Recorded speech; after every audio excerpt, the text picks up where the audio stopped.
Currently, we have 435 farmers benefiting from the irrigation scheme, of which we have 50 hectares currently.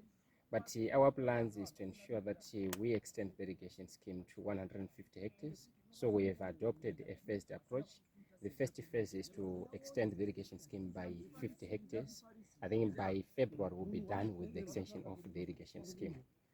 We intend to ensure that we meet the FAO standards of 0.25 hectares per household. We are told that once a household has such a plot, the household will be able to produce for household consumption and for the market. And are you happy with the uptake of this program in the camp and the host communities?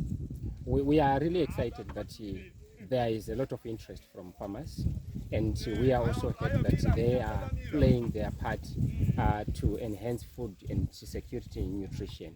By so doing, we are also contributing to the attainment of the National Development Strategy 1.